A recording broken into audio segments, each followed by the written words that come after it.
boleh minjem semua, Pak. Belum minjam. Jadi bingung ini mau. Sembari menangis, Sri Hartati, warga Bagus Kuning, Kecamatan Pelaju, Palembang, melaporkan dugaan penipuan yang dialaminya pada polisi di Polrestabes Palembang. Dalam laporannya, ia mengatakan ditelepon pelaku yang mengaku teman lama korban di kampung yang menawarkan proyek lelang handphone dengan keuntungan besar. Korban yang percaya kemudian mentransfer uang 35 juta rupiah kepada pelaku. Namun korban baru sadar sudah ditipu setelah beberapa bulan mentransfer uang. Pelaku tak juga memberikan keuntungan yang dijanjikan. Nah, di acara lelang itu kan 5 juta gitu kan, Pak.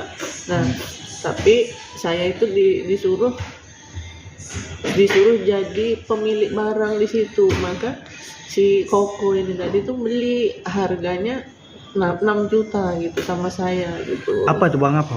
iPhone. iPhone berapa? iPhone 11 sama iPhone 12. Nah kita sudah transfer berapa? 35 juta. Berapa kali transfer itu? 5. Sampai sekarang barangnya? Nggak ada. Kasus tersebut kini dalam penanganan polisi dari Polrestabes Palembang.